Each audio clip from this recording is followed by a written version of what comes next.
ఇవ్వగా ఇంద్రుడు తన వాహనమైన ఐరావతానికి దాన్ని అలంకరించాడు. దానికి కోపరుద్రుడైన ఋషి ఇంద్రుడు మరియు దేవతలందరినీ శక్తిని అదృష్టాన్ని కోల్పోవాలని శపించాడు. దాంతో దేవతలకు రాక్షసులకు మధ్య జరిగిన యుద్ధంలో దేవతలు త్రిలోకాలను ఓడిపోయి నియంత్రణను కోల్పోయారు. అప్పుడు దేవతలందరూ శ్రీ మహావిష్ణువు సూచన మేరకు రాక్షసులతో సంధి చేసుకొని అమరత్వం కోసం క్రౌంచఖండం చుట్టూ ఉన్న 7 సముద్రాలలో 5వదైన పాలసాగరాన్ని మదనం చేసి అమృతాన్ని సాధించాలి అని సంకల్పించారు.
దానవులు తోక వైపు కదలండి. ఆగండి,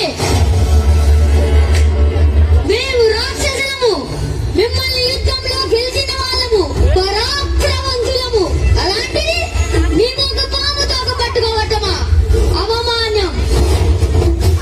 ఇక విష్ణుజ్ఞ, మేము ఎన్నటికీ శిరస వహించం, మేము తల భాగాన ఉన్నదము. అట్లనే కానివ్వండి.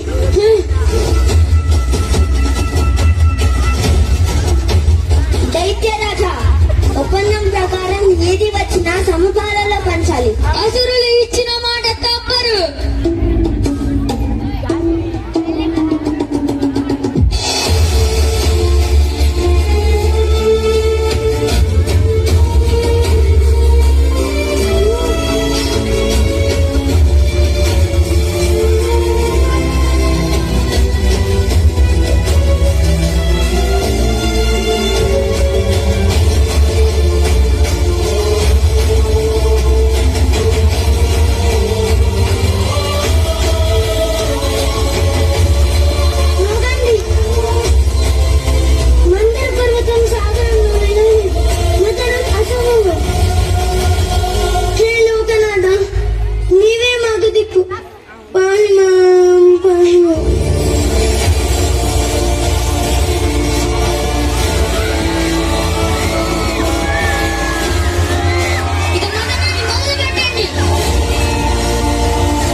విశ్వేశ్వర, ఈ హాలాహలం నుండి విశ్వరక్షణకు పరిష్కారం మీరే చూపాలి.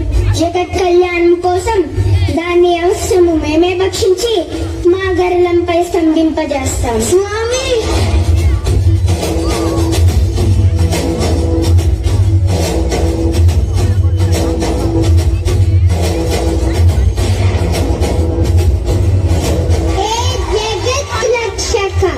నేటి తమను కాలకూట విష ప్రభావం నుండి సమస్త జీవకోటిని రక్షించారు.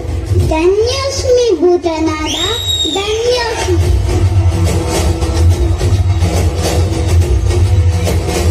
హర హర మహాదేవ శంభో శంకర, హర హర మహాదేవ శంభో శంకర. హే మహాశివ, అగ్నిని దహించిన సూర్యుని వలె విషాన్ని సేవించిన మీకు ఈ దైత్యరాజు ప్రణమిల్లుతున్నాడు. ఇక ఏ ఆటంకం లేకుండా సాగర మదనాన్ని పూర్తి చేయండి.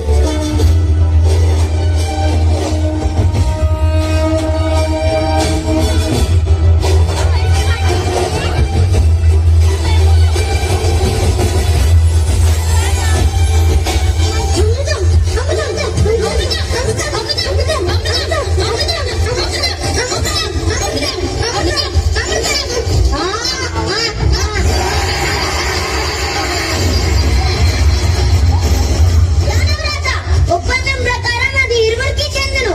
అమృతం మా చెంతనండగా మీరు మమ్మల్ని ఏమీ చేయలేరు. అమృతాన్ని సేవించి మేము అమరులయ్యదుము, ముల్లోకాలు ఏలదుము. స్వామి, నమో నారాయణ, నమో నమః, నమో నమః, నమో నమః.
అపురూపమైన లావణ్యంతో మమ్మల్ని మంత్రముగ్ధులు చేసిదివే.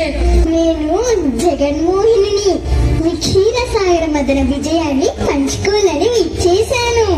మోహిని, అది దేవులకు దానవులకు సమపాలలో పంచాలి.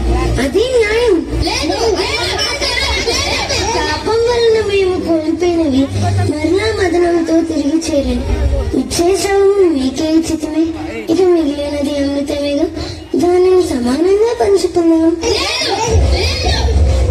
ఆగండి ఆగండి, మీకు నమ్మకమైతే, మీకు సమ్మతమైతే నా స్వహస్తాలతో అమృతాన్ని మీ అందరికీ అందిస్తాను. తరువాత పక్షపాతం అనరాదు మరి.